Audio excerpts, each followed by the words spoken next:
We like to believe we understand the world around us. The forests, the mountains, the things that move through them after the sun goes down. And when the old stories tell us otherwise, we smile. We call them folklore, superstition, myths. Because believing they're only stories is comfortable.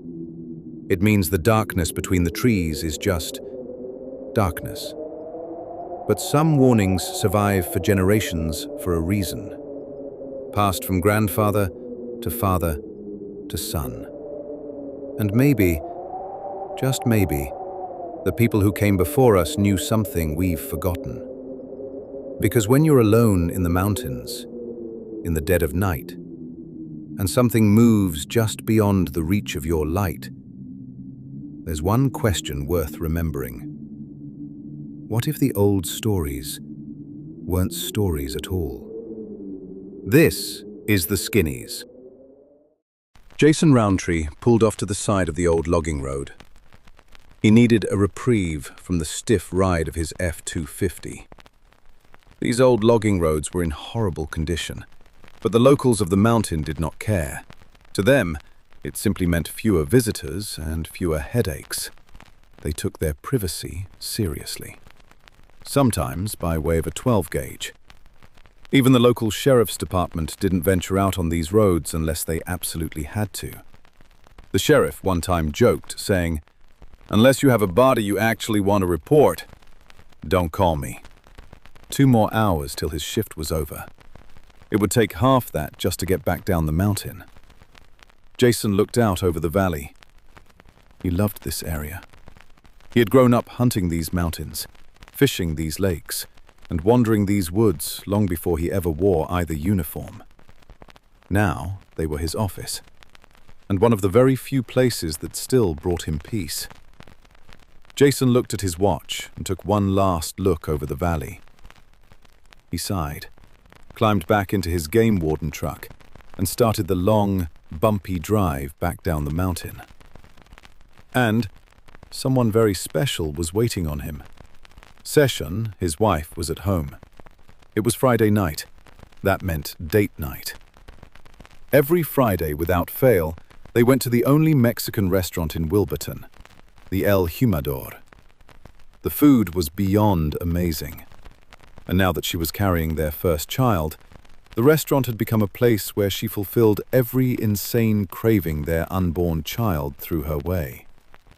They met while Jason was stationed in Korea. He was a pararescue tech sergeant. He'd caught all kinds of hell for joining the Air Force. His friends loved reminding him that he'd picked the chair force.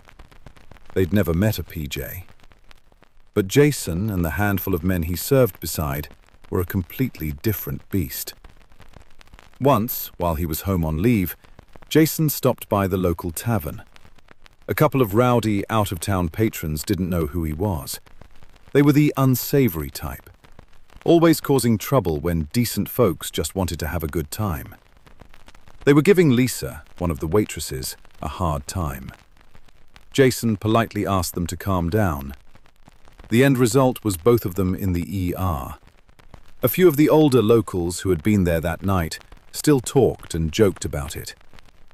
"Hey, George, you remember what Roundtree did to those 2 miscreants?" Earl would grin. "How could I forget?" From there, the story usually took on a life of its own. It seemed to change a little with every telling. "He kicked the shit out of them Emerson boys, I tell ya. Didn't even take 9 seconds, I reckon. They still ain't come back." Every now and then, Jason would walk in just after the story had started. "Speak of the devil," someone would say. Jason knew, 9 times out of 10, they were telling that story again. He hated that story. Jason parked his truck in the driveway and hopped out. He hurried across the lawn and stepped inside. Sessions stood at the kitchen counter, softly humming to herself. Jason stopped. He looked at his wife, the woman he loved. For the briefest moment, a knot formed in his stomach.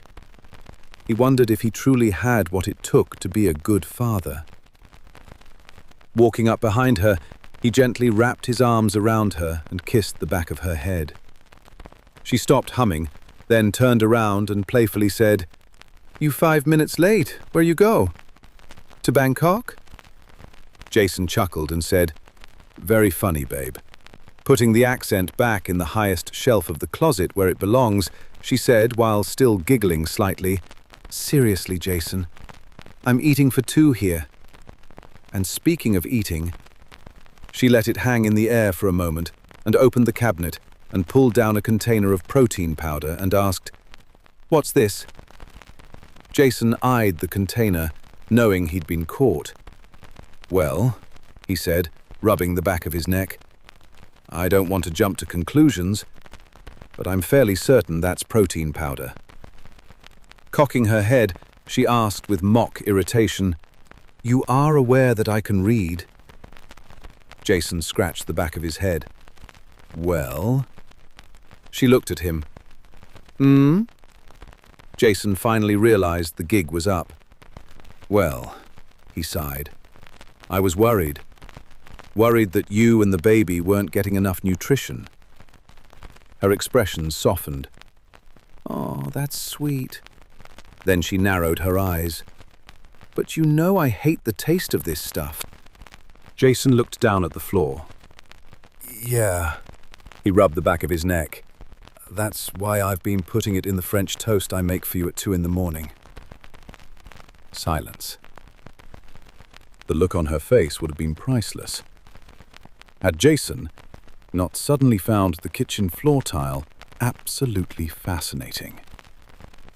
"You've been spiking my French toast with protein powder?"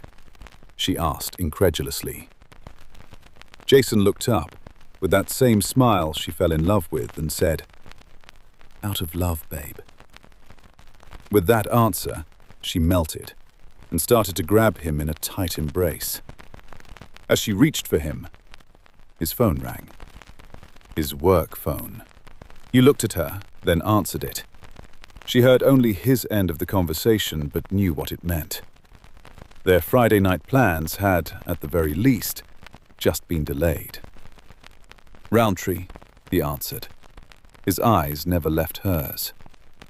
He silently mouthed the words, "I'm sorry." "Come again," he said into the phone. "When?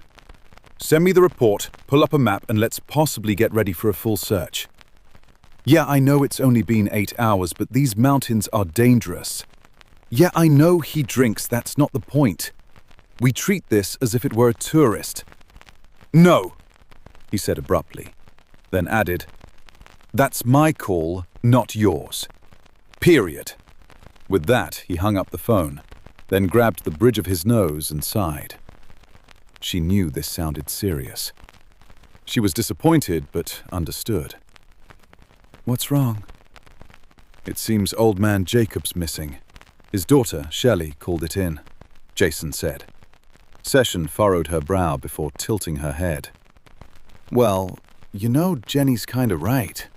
As he fastened his duty belt, Jason looked at her with a raised eyebrow. "How so?" She answered slowly, stating what everyone in the area already knew. "He does have a habit of getting a bit too tipsy, at times." Jason sighed. He thought for a moment before answering. "Yeah, he does. He's an alcoholic and a deadbeat dad." He paused, choosing his next words carefully. "Personally, I don't care for the man. But that being said, he's still a person. And if there's even a slim chance he's lost or hurt, then it's my job to help him." He leaned in, kissed her forehead and said, "I'll be back soon. Hopefully." "Be careful," she said. Then, with a smile, she added, "Tell the mayor I said hi." Jason slung his backpack over one shoulder before turning back toward her. He raised an eyebrow. "What makes you think I'm going to see him?" She chuckled softly. "You going up on the mountain?" She let the words hang for a moment before smiling. "He knows what happens in his home." Jason climbed into his F-250 and started the engine, letting it idle. He reached over, unzipped the top of his backpack, and gave its contents a quick glance. Satisfied, he zipped it closed, shifted into reverse, and backed onto the road. His duty phone chimed. Jason pulled off to the side of the road to check it. Jenny had sent the report and a message from the sheriff's department saying they would be on standby. Jason drove up the twisting, partially washed-out road. He often wondered how the people who lived up here and still worked in town managed to keep their vehicles running. These roads were hard on everything. Creeping along in the darkness, he scanned as far ahead as his headlights would allow. Hopefully this won't be a long night, he thought. After about 45 minutes, Jason crested the first ridge of the Washita Mountains and rounded the bend. There it was. The mayor's place sat alone on the mountainside, overlooking the valley below. Warm light spilled from the windows, despite the nearest power line being miles away. The slow, rhythmic creak of the old windmill turned overhead, its blades catching what little breeze the night offered. The porch light was already on. That was unusual. Jason pulled into the driveway, parked the truck, and climbed out. As he opened the latch to the front gate, Stumpy came lumbering over to greet him, his entire backside wagging with excitement. The massive Great Pyrenees had only a nub where his tail used to be, but it wagged so hard his whole rear end swayed from side to side. Sin, on the other hand, never left the porch. The equally massive Cane Corso sat like a statue, ears forward, every muscle in her body taut. Her amber eyes never left the darkness beyond the fence line. Jason smiled and reached down to scratch Stumpy behind the ears. "Hey, buddy." Sin never moved. Moment before swinging the gate shut behind him. The old screen door squeaked open. Looking up, he saw the mayor step onto the porch carrying 2 steaming cups of coffee. Jason's eyes drifted to the old .44 Magnum Redhawk strapped low on the mayor's hip, worn gunslinger style. That caught his attention. The mayor rarely wore it anymore. The mayor, partially bald and missing his usual filthy Chicago Cubs ball cap, handed Jason a steaming cup of coffee. "Seems like a little trouble might be brewing." "Thank you," Jason said, accepting the cup. He took a sip before adding, "Yeah, seems Jacob's gone missing. His daughter Shelley called it in." The mayor's expression darkened. Without a word, he gave a slight shake of his head before gesturing toward one of the 6 handmade wooden rocking chairs lining the porch. Jason walked over and sat down. Jason had known the mayor for as long as he could remember. As a boy, he'd spent countless evenings on this very porch, sitting in one of these same rocking chairs while the mayor spun stories that always seemed to fit the moment. Looking back, Jason wasn't sure if the old man simply had an incredible memory or had lived enough life to have a story for everything. Either way, he rarely told the same one twice. The mayor was a man from another time. He believed hard work built character, a handshake still meant something, and a man's word was worth more than the paper a contract was written on. 2 tours as a Marine in Vietnam and 30 years in the oil fields had left their mark. His hands were rough, his back wasn't what it used to be, and getting out of a rocking chair had become more of a process than an action. Yet there was never a hint of self-pity about him. On the mountain, the mayor carried the kind of quiet respect once reserved for tribal elders. It wasn't because he held office. Truth be told, most folks probably couldn't remember the last official town meeting. They respected him because, when life went sideways, he was the man people sought out. He wasn't the strongest man on the mountain anymore, nor the fastest. But when he spoke, people listened.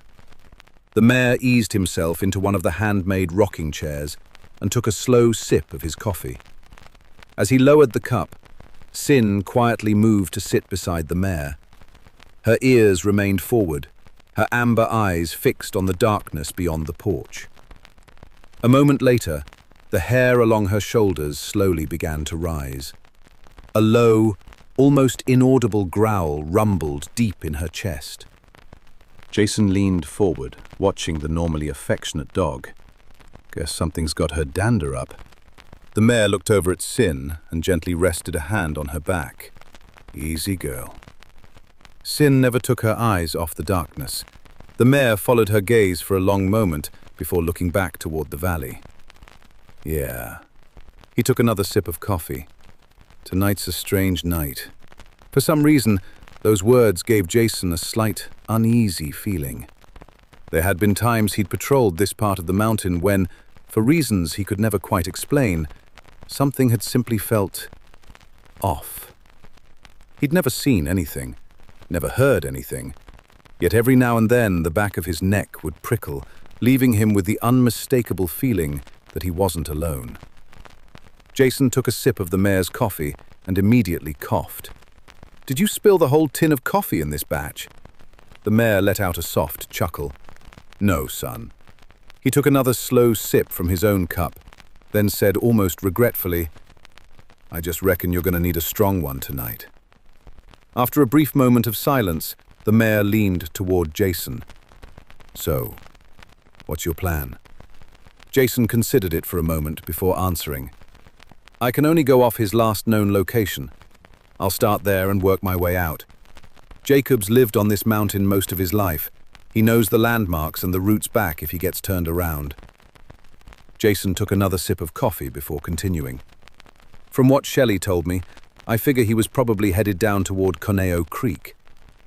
At the mention of the name, the mare's expression tightened ever so slightly. "That's a pretty treacherous stretch to be tromping around in half-lit with half the daylight gone," he said. "Plenty of short drop-offs and crags a man could disappear into." Jason nodded. "Yeah, that's exactly what I'm afraid of." After a brief moment of silence, Jason stood. "Well, guess I better get going. There's a man that needs to be found." He looked down at the coffee in his hand. With one final breath, he finished the rest in a single swallow. He immediately grimaced, turned his head to the side, and let out a quiet chuckle. "Yeah," he said, handing the cup back to the mare. "I'm not going to sleep for 2 days." The mare accepted the cup. Instead of answering, he simply looked down into it for a long moment. Jason watched him for a second, then turned toward the gate. He reached down and gave Stumpy a quick scratch on the head before walking over to Sin. Kneeling beside the massive cane corso, Jason reached up and scratched behind her ears before running his hand beneath her thick neck. "What's got you so spooked, girl?" Sin slowly turned her head toward him. She let out a soft whine, leaned forward, and gave Jason a single lick across the cheek. Then, almost immediately, her attention returned to the darkness beyond the fence. Her ears remained forward. Her body grew rigid once more. The mare looked over at Sin, resting a weathered hand on the dog's broad back. He rubbed her gently between the shoulders. "Dogs are funny creatures," he said quietly. "Playful, silly. Most'll love you harder than people ever will." He watched Sin for another moment before continuing. "But they can also tell when something just ain't right." Jason looked at him with the faint, knowing smile of someone who'd heard the old man's mountain wisdom his entire life. The mare looked up. The smile never reached his eyes. There was only concern. "You remember what I told you, right?" Jason looked at the mare with the faint, bemused expression of someone who'd been hearing the same warning since he was a boy. His shoulders slumped.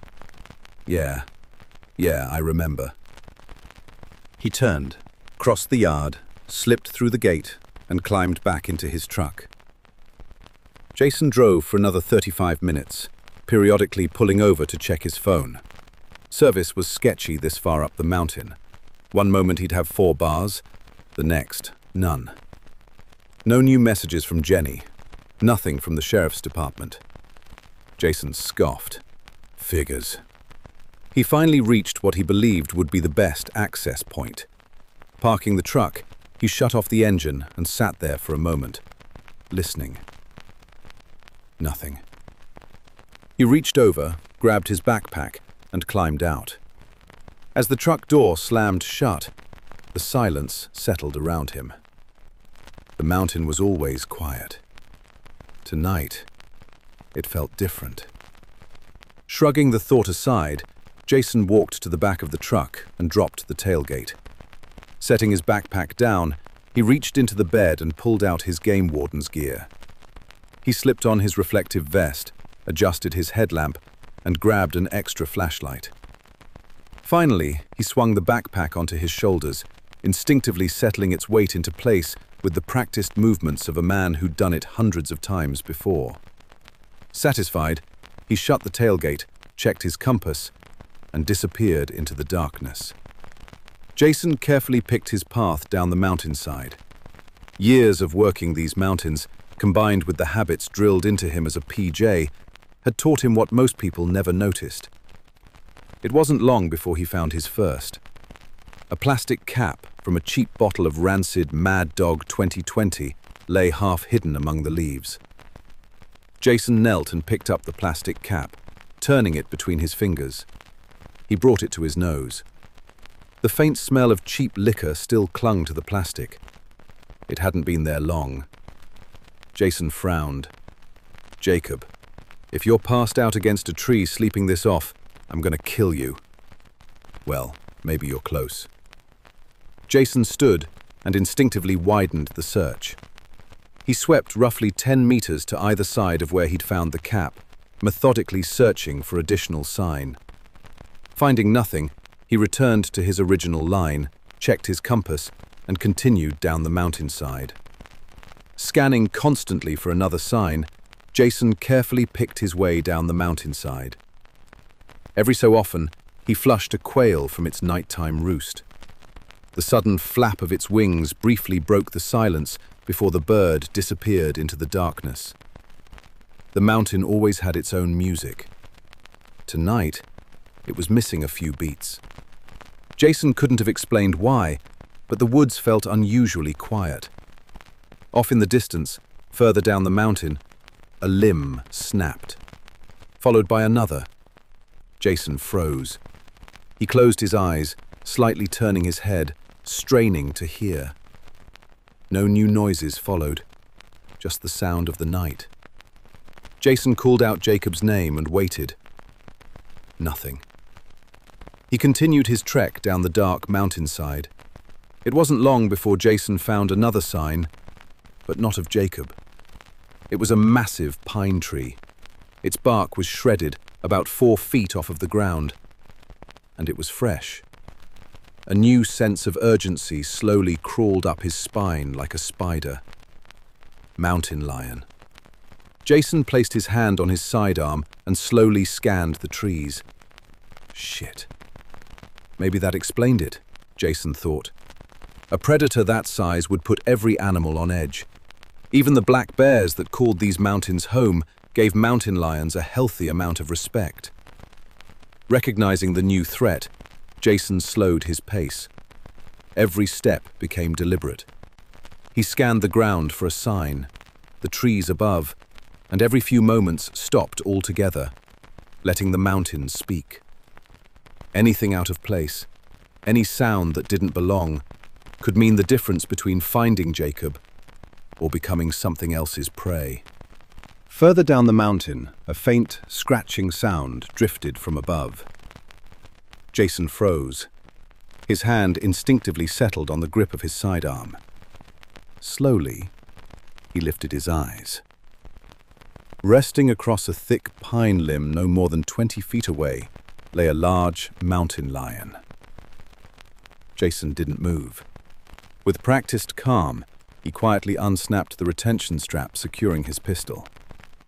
Easy boy, he thought. Jason started to take a slow step backward, his eyes never leaving the mountain lion. Then you noticed something odd. The cat paid him no attention. Its eyes remained fixed on something deeper in the timber. Its ears pivoted constantly, searching.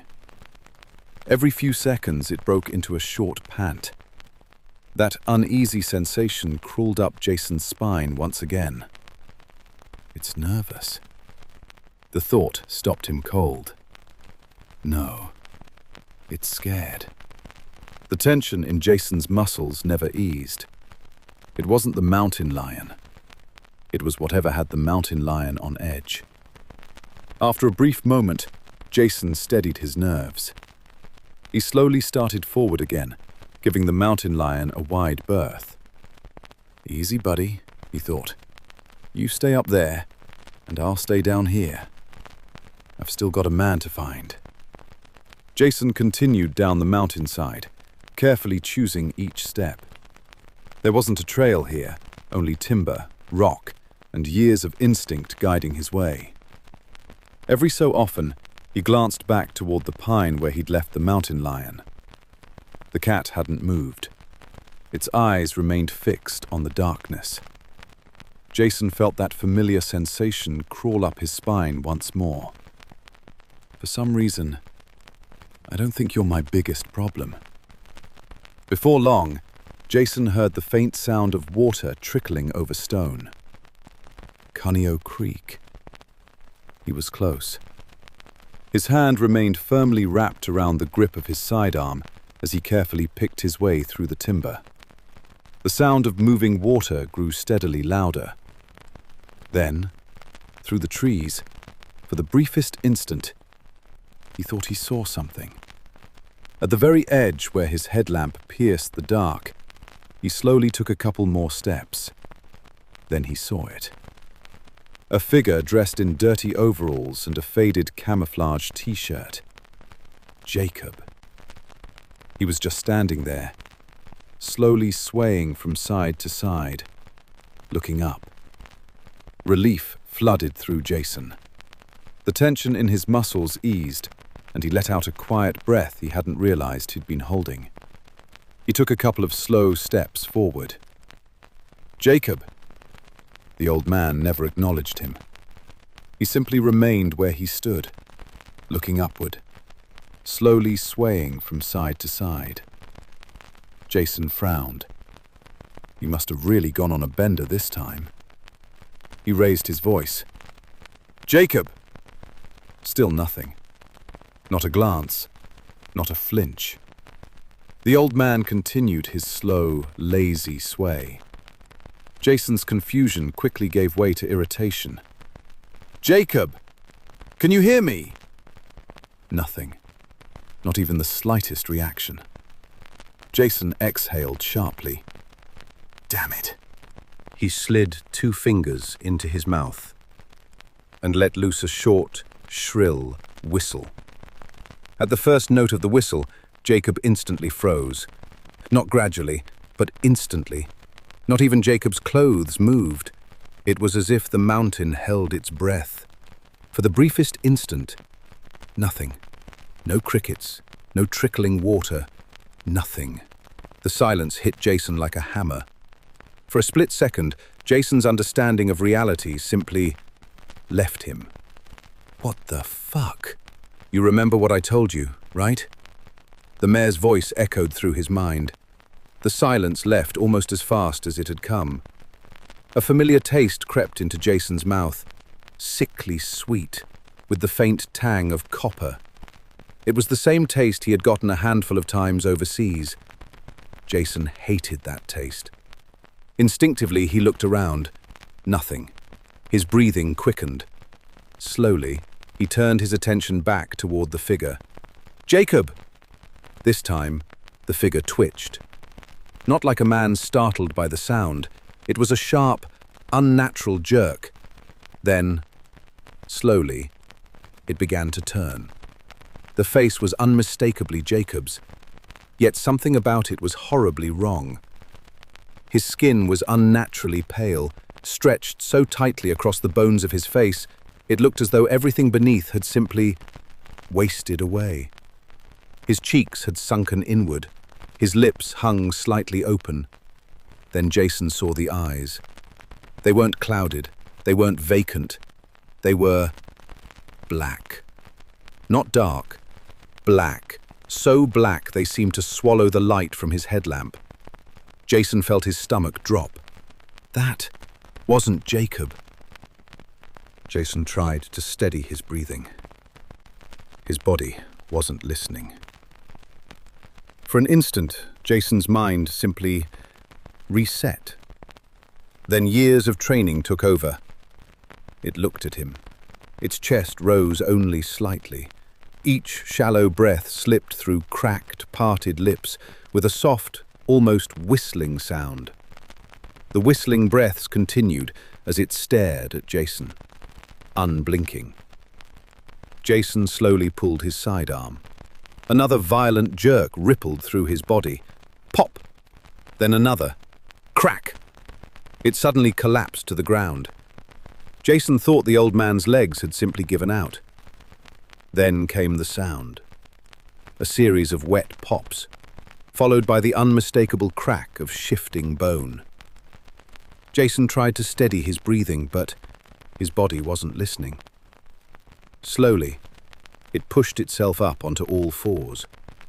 Jason's eyes widened, not like a man.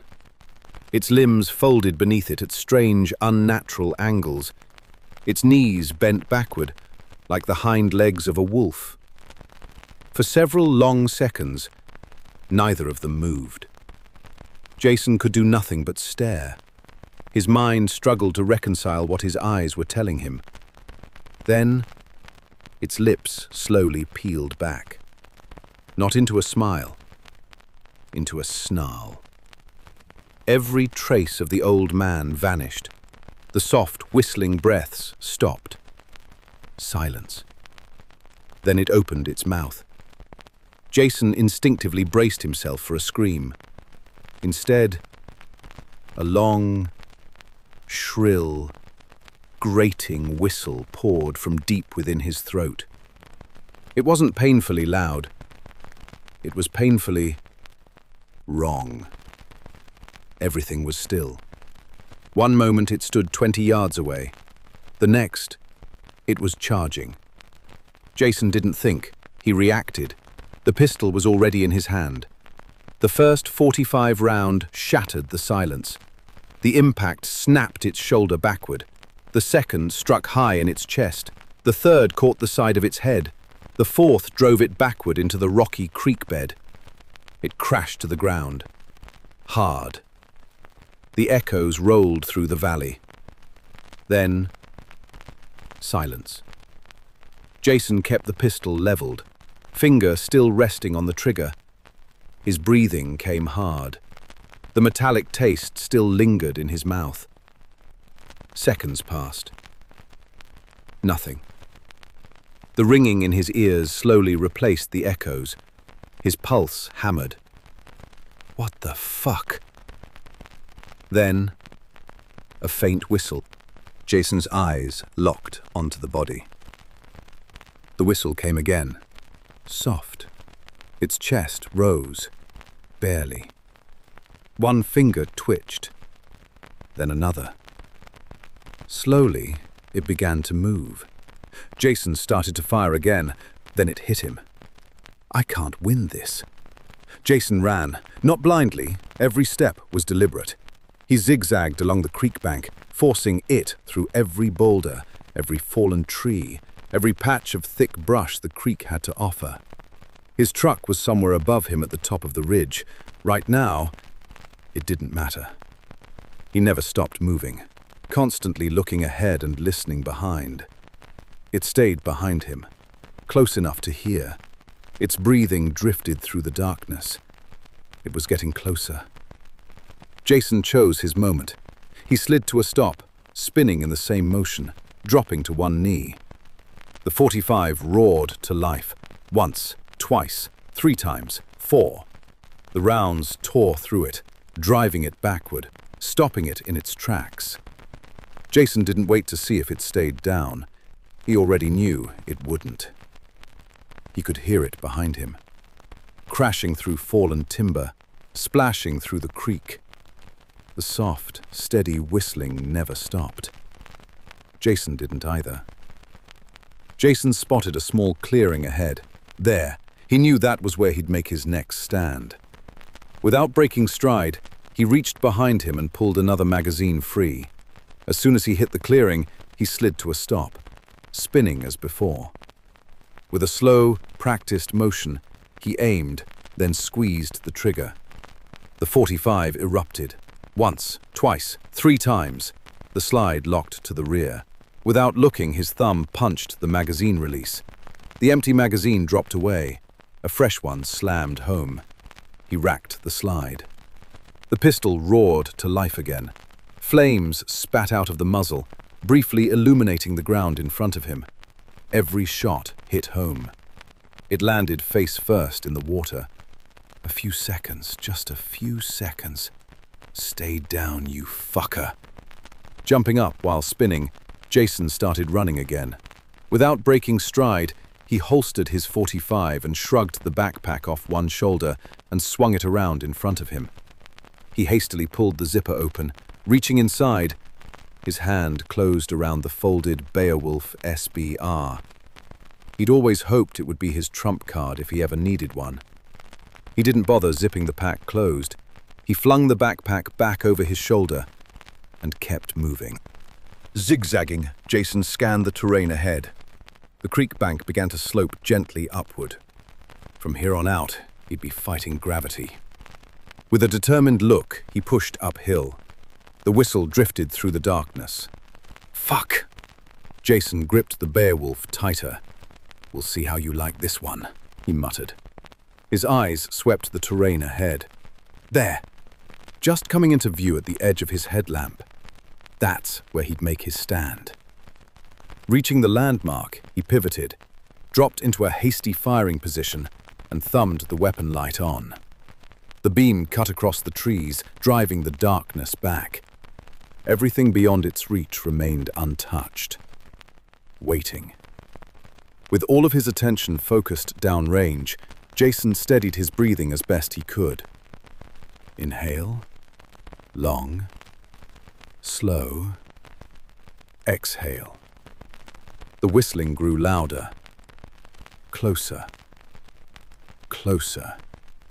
Then, it burst into view. The weapon light bathed it in harsh white light. Its black eyes searched the light, as though trying to see beyond it, as if trying to see through it. It started toward him. Jason took one last slow breath, exhaled, and squeezed. The blast rolled through the valley. Recoil drove hard into his shoulder. The .45 had punched holes through it. The Beowulf hit it like a fucking freight train. It left the ground. It slammed onto its back and skidded across the rocky creek bed before finally coming to rest. Jason kept the rifle trained on the motionless body. He counted. 1 1,000. 2 1,000. 3.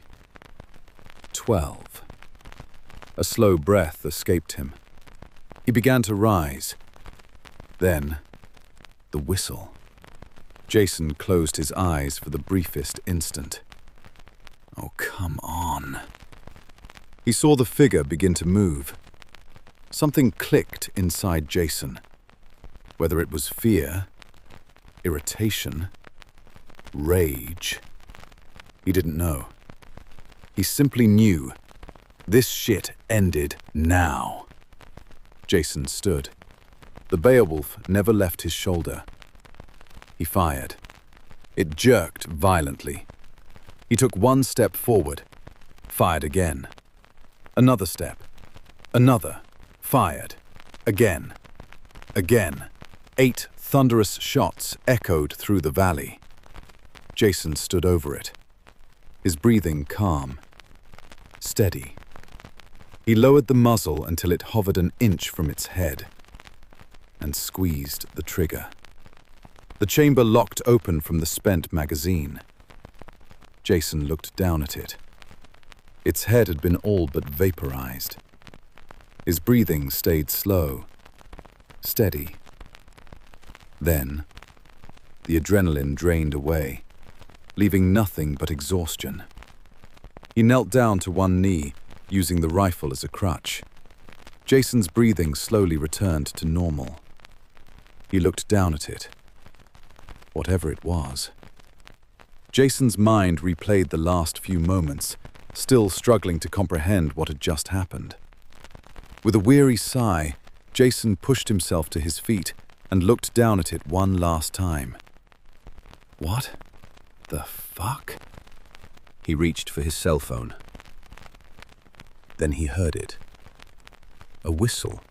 Not from the thing lying at his feet. From somewhere deeper in the mountain. It came from somewhere farther up the mountain. Jason slowly turned, scanning the darkness in that direction. Then he heard it again.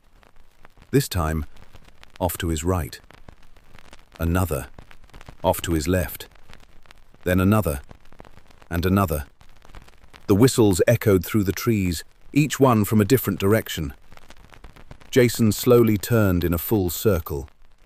The only thought that came to mind was, fuck. Jason did a quick mental inventory. 45, empty. Beowulf, empty. Options, fucked. Jason had a good idea of where he was geographically. He knew where he was going. So at this point, he did the only logical thing. He ran. This time he wasn't looking for areas to make a stand to buy time. He was simply running. No zigzagging, no tactical forethought. Just as much speed as possible. Gravity, time, and the darkness were against him. One foot in front of the other. A whistle came, almost directly behind him. Jason stole a split-second glance over his shoulder. A low-hanging limb hammered him high in the chest. Dirt. Sky. Then dirt again. Jason lay where he had fallen, his lungs refusing to draw a full breath. Every breath came in short, painful gasps. A whistle drifted through the darkness. Closer. Then another. Jason rolled onto one elbow and blinked. Darkness. His headlamp. A faint beam shone uselessly into the leaves several feet away. The impact had snapped the mount clean off. Shit! Jason forced himself onto his hands and knees. Another whistle. Closer. His hand swept across the pouches on his duty belt. Knife. Compass. Then, his fingers closed around a short plastic cylinder. An emergency flare. He stared at it for only a second.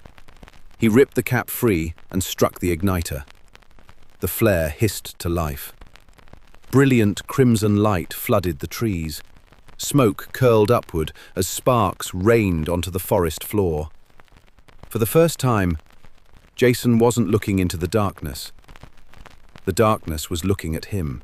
Holding the emergency flare out in front of him, Jason slowly scanned the darkness beyond its crimson glow. Then he saw it. The first one came to a screeching halt at the very edge of the light. It stared at him. A long, low whistle escaped its cracked lips. Its black eyes never blinked. Its head slowly bobbed from side to side, as though trying to find a way around the fire. But it never crossed into the light. Another stepped into view, then another. One by one they emerged from the darkness, each stopping at the edge of the flare's crimson glow. They watched him. They whistled. Their heads slowly swayed back and forth. None of them crossed the line of light. They didn't all stand still. Some simply watched. Others crawled restlessly around the edge of the light, occasionally climbing over one another in their impatience. Still, none of them crossed into it. Holding the emergency flare out in front of him, Jason slowly turned in a circle. The flare hissed and spat. Tiny droplets of burning magnesium splattered onto the forest floor. Here, then there. Dry pine needles began to smolder. Moments later, small tongues of flame licked their way up from the forest floor. As the flames slowly grew, so did their agitation. The creatures became more frantic, less certain. Some paced along the edge of the light. Others crawled over one another, their movements becoming faster and more erratic. Jason stood in the middle of them, holding the emergency flare out in front of him. Still, none of them came closer. He didn't understand. Then one of the small fires along the ground grew larger. The nearest creature backed away. Only a step. But Jason saw it. Another flame spread through the dry pine needles. 2 more retreated with it. Not far, just enough. Jason slowly looked from the burning ground to the flare in his hand. Then back toward the creatures surrounding him. Before, they had seemed certain, hungry, relentless. Now, they were unsure. With his free hand, Jason drew his K-bar in a reverse grip. He took one cautious step toward the closest creature. It answered with a harsh, hissing whistle and backed away. Jason took another step, then another. It retreated with him. 1 step, then 2. Jason glanced toward his broken headlamp lying a few feet away. Slowly, carefully, he moved toward it. Wherever he went, they gave ground. Keeping his eyes on them, Jason crouched, drove the K-bar into the dirt, and grabbed the headlamp. He aimed it directly at the nearest creature. Nothing. No flinch. No hesitation. He swept the light toward another. Still nothing. Jason looked down at the emergency flare in his other hand, then back at them. He extended it slightly. The nearest creature recoiled. Another hiss-like whistle escaped it as it backed away. Jason stared at the flare. Not the light. The fire. Then it clicked. Jason warily moved back toward his backpack, never taking his eyes off the creatures. He reached inside and felt around until his hand closed around another emergency flare. The first flare was nearly spent. He popped the second one. Hoping he was right, Jason threw caution aside. He tossed the dying flare toward the closest creature. It hit the ground only a few feet in front of it. The creature recoiled immediately. Its body jerked backward as a harsh whistle escaped its throat. Jason watched carefully, then looked at the fresh flare burning in his hand. Fire. They were afraid of fire. Jason went back and retrieved his knife. On the way, he stopped here and there, kneeling long enough to touch the burning flare to the dry forest floor. Each time, a small flame licked upward through the pine needles, then another, and another. With every new flame, the creatures grew more agitated, their whistles became sharper, their movements more frantic. But then Jason noticed something. They were backing away. Not much at first. A step here, a few feet there. The anger was still there, but something else had joined it. Fear. With a new plan in place, Jason began backing away. Every few feet, he lowered the emergency flare to the forest floor, touching it briefly to the dry pine needles. A small flame caught, then another, and another. Before long, he could no longer see the creatures. He could only hear them. With every new flame he started, the whistles drifted farther away. His flare was nearly half spent. Jason quickened his pace, moving faster up the mountain, while continuing to leave small fires behind him. The whistles grew more distant, then fewer, then nothing. Jason kept moving. A few moments passed, still nothing. He threw the half-spent flare behind him and broke into a dead run. As Jason ran, he noticed the first faint traces of morning beginning to lighten the eastern sky. Then, somewhere in the distance, he heard something familiar. A dog barking. Jason slowed for only a moment, listening. Again, he knew that bark. Sin! Jason shifted his direction slightly and followed her voice. With each step, a new level of exhaustion took hold. His legs were heavy, his lungs burned. Still, he followed the sound of Sin's barking. Jason pushed through a small thicket of young pines. And there it was. The back of the mayor's house. Sin spotted him and let out a happy whine. Faint light spilled through the windows. Jason slowed for only a moment. He'd made it. Virtually crawling up the steps, Jason dropped onto the edge of the porch. Sin met him with a couple of happy licks, then went back to stand guard. The screen door squeaked open behind him. He didn't turn. A moment later, he felt a gentle nudge against his shoulder. Jason glanced back. The mayor stood there, holding another cup of coffee. Jason let out a long, weary sigh and reached over his shoulder to take it. The mayor said nothing. He simply shuffled across the porch and lowered himself into one of the wooden rocking chairs lining the back of the house. For several moments, neither of them spoke. Jason stared out toward the mountain. Fires still burned in the distance. The mayor watched them for a long moment. Then he sighed. He looked over at Jason. "You whistled, didn't you?" Jason stared into the coffee for a moment. Then he looked over at the mayor. What the fuck did I just go through? The mayor leaned back slightly in the rocker. Your grandfather could have explained it better than I can. Jason frowned. What do you mean?